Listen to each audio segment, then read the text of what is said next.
कभी शायरी सिर्फ बुलबुल, गुल और साकी की गुफ्तगू हुआ करती थी। आज वही शायरी जमाने के बदलते दर्द, ख्वाब और इनकलाब की आवाज बन चुकी है। अब कातिल कोई जलाद नहीं बल्कि महबूब का इस्तियारा है, और आतिश नमरूद सिर्फ एक आग नहीं, एक जज्बा है जो अक्ल की हदें तोड़ देता है। तो आखिर इन नई अलामात का राज क्या है? क्यों आज का शायर पुरानी जबान में नए तजर्बे लिख रहा है? आइए उसी तब्दीली को समझते हैं इस वीडियो में। मौजूदा उर्दू शायरी की एक अलामत तो ये अलामात का लफ्ज ही है। जरा गौर कीजिए, अगर आप आज से पहले किसी से ये पूछते कि क्यों जी आपकी शायरी की अलामात क्या हैं, तो आपको क्या जवाब मिलता? शायरी की अलामात, लहूल व लाक़वा, शायरी ना हुई तावन हुआ। लेकिन आज इस इस्तिलाह से आपको कुछ ऐसा अजनबा नहीं होता। तो जिस रास्ता से ये अलामात की नई इस्तिलाह आई है, इसी रास्ते से नई अलामात भी आई हैं। मेरी मुराद सिर्फ अंग्रेजी से नहीं है। आजकल हमारे ये नया रवाज चला है कि हमारे घरेलू अदब में जो भी अच्छाई बराई है, सब अंग्रेजी के सरमन ढ दी जाती है। गोया हमारे अदीब तो महज काट के आलू हैं। इधर अंग्रेजी में एक चीज छिपी, उधर हमारे अदीबों ने अंधाधंध नकल कर दी। अपने अदीबों के मुताल्लिक मेरी राय इतनी घटिया नहीं है। मैं तो ये समझता हूँ कि वो जो कुछ लिखते हैं बेशतर अपने हालात से मुतासिर होकर लिखते हैं। अंग्रेजी ज़बान और अंग्रेजी अदब हमारे माहौल का एक हिस्सा ज़रूर है, पूरा माहौल नहीं है। चनांचे अदब की काया पलट इस वजह से नहीं हुई कि हमारे स्कूलों में अंग्रेजी राइज हो गई है, बल्कि इस वजह से कि हमारी रोज़मर्रा ज़िंदगी के तौर तरीक़े बदल गए हैं। ये अलग बात है कि इस तब्दीली में भी अंग्रेज़ों ही का हाथ था, लेकिन अंग्रेज़ न भी आते जब भी हमारी समाजी ज़िंदगी का नक्शा बदलना ज़रूरी था। समाज की तरक्की तो एक दाखिली फेल है, एक बैरूनी ताकत सिर्फ आगे पीछे डाल सकती है और अब्स। तो जैसे मैं कह रहा था, अंग्रेज़ न भी आते जब भी दरबारों का मिटना और बाजारों का खुलना लाजमी था।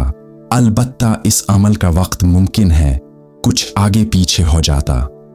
बहरहाल इस बहस में उलझने की जरूरत नहीं। वाकया ये है कि दरबार मिटे और बाजार खुले। जिस धुरे के गर्द समाजी जिंदगी का पहिया घूमता था, वो धुरे टूट लिए। शायरी में भी इनकलाब आया। शायर बेचारा तो बसाती है, गाहक का मिजाज देखता है। जैसे गाहक हूं वैसा माल पेश करता है, जानबूझकर नहीं मजबूरन। पुरानी मंडी बदलती है तो पुराने माल का कुचा मसालहा भी खत्म हो जाता है। शायरी का कुचा मसालहा तो आप जानते ही हैं, यही तजुर्बात, जज्बात, ख्यालात। जब पुराना माल बनाने के लिए जरूरी मसालहा ही ना हो, तो शायर के लिए दो ही बातें रह जाती हैं, या ये कि झूठे मसालहा से झूठा जापानी किस्म का माल तैयार करे जो ऐन मीन असली पुराने माल की तरह नजर आए, या फिर नए मसालहा से नया और असली माल तैयार करे। हर दौर में आम तौर से असली और जापानी दोनों तरह के शायर मौजूद होते हैं। जापानी शायरों से तो हमें बहस है नहीं, हमें तो सिर्फ ये देखना है कि असली शायरों ने अपने तख्लीकी नुस्खों में किया तब्दीलियां की।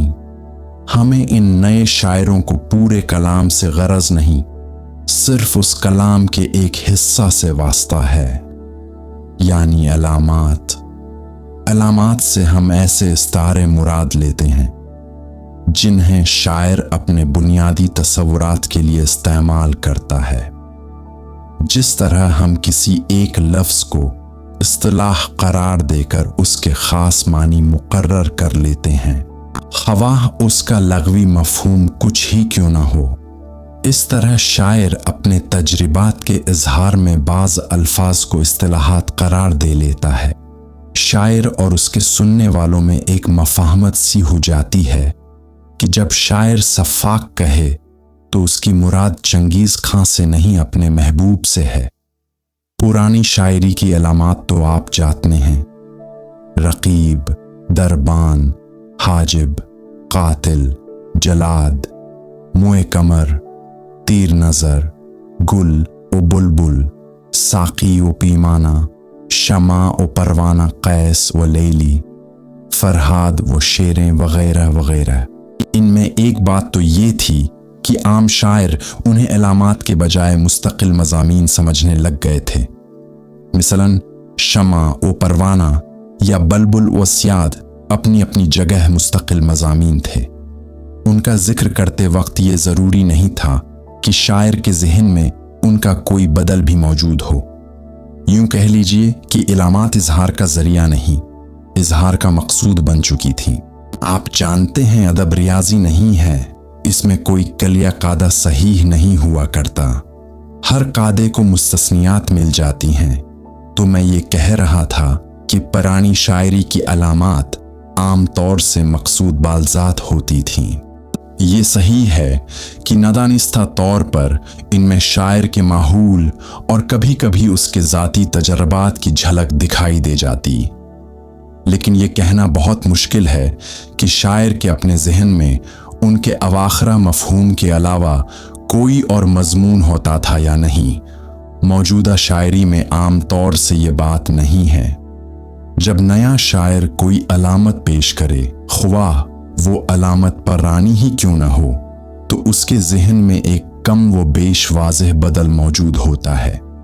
मिसलन जब इकबाल कहते हैं कि खरीद सकते हैं दुनिया में इशरत परवीज, खुदा की दीन है, सरमाया, गम, फरहाद या तरीक को हुकन में भी वही हेले हैं परवीजी, या बेखतर कूद परा, आतिश नमरूद में इश्क अकल है, महव तमाशाए लबिबाम अभी, तो साफ दिखाई देता है कि परवीज, फरहाद, कुहकन, आतिश नमरूद बजाय खुद मकसूद नहीं है।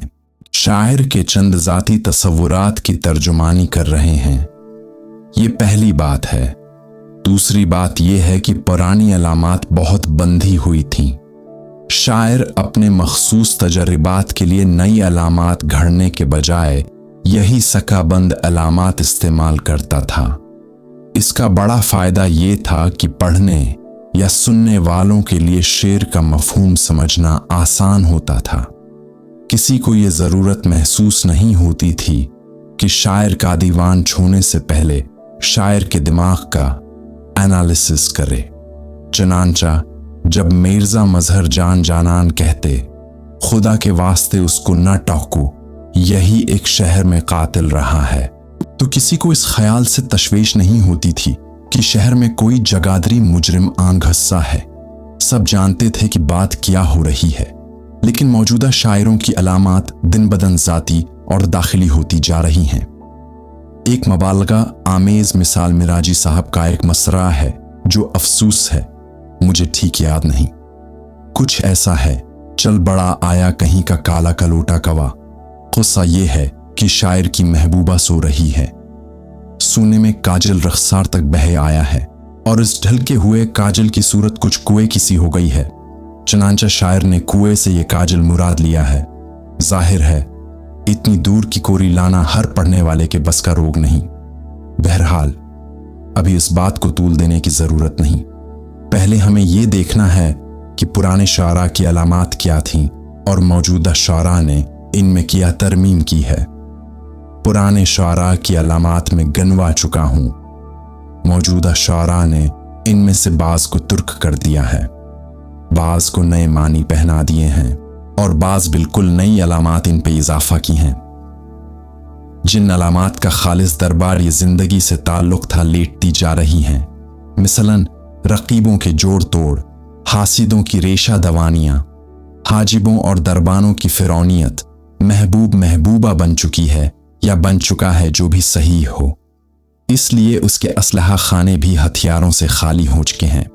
सिनान व खंजर, शमशीर व सिनान, तीर और कमंद वगैरह वगैरह ज्यादा देखने में नहीं आते।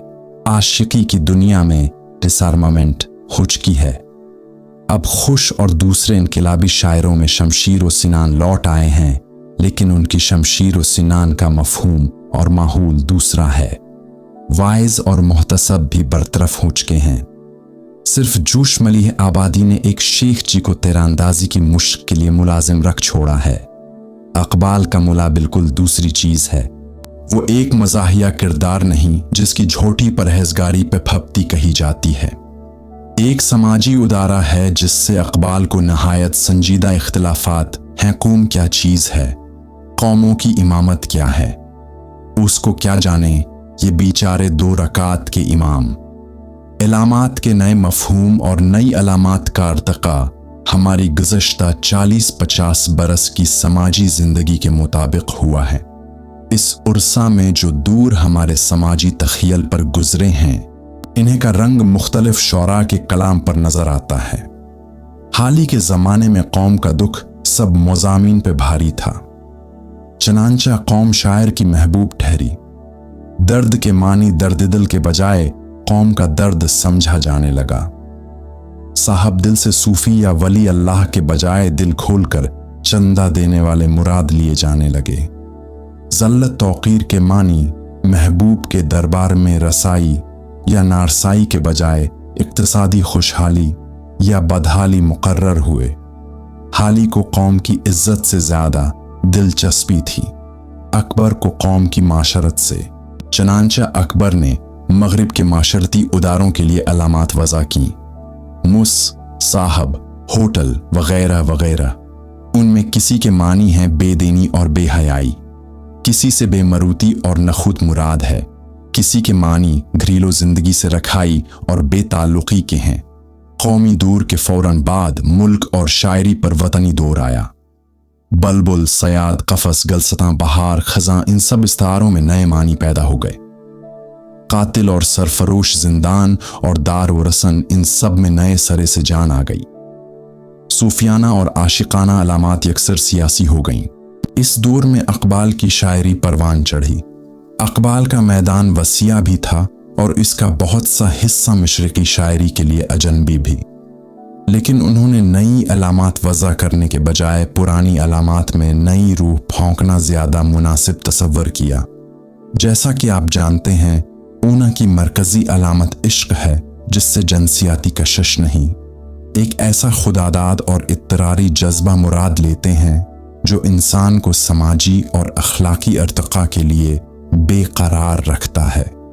اپنی باقی اخلاقی اور سماجی تصورات کی وضاحت کے لیے وہ ایک ہی لفظ کو مختلف جگہ مختلف مفہوم میں ادا کرتے ہیں۔ مثلا پرویز اور فرحاد سیاسی میدان میں سرمایہ دار اور مزدور کے مترادف ہیں، اور اخلاقی میدان میں ریت پرستی اور بیلوس اصول پرستی یعنی آئیڈیلزم کے ترجمان۔ میں خانہ سیاسی معنوں میں دولت والوں کی محفل کے اور اخلاقی معنوں میں صاحب دل لوگوں کی مجلس۔ بلبل عام طور سے شاعر ہے اور پروانہ اقبالیاتی عشق کا نمائندہ۔ بہرحال اقبال کو کسی تحریک کی چار دیواری میں بند نہیں کیا جا سکتا۔ ان کا ایک قدم پرانے وطن پرستوں میں ہے اور دوسرا موجودہ ترقی پسندوں میں۔ قوم اور وطن کے بعد انقلاب اور مزدور سرمایہ کا جو دور آیا، اس کی پہلی جھلک بھی انہی کے ہاں دکھائی دیتی ہے۔ لیکن اقبال کے کلام میں انقلاب اور مزدور سرمایہ کی حیثیت ضمنی اور ثانوی ہے۔ جوش اور بعض ترقی پسند شعراء کے کلام میں بنیادی۔ اب ہم بالکل آج کل کے دور میں پہنچ گئے ہیں۔ قومیت اور وطنیت پرستی کے اور ہماری شاعری میں 2 نئی شاخیں پھوٹیں۔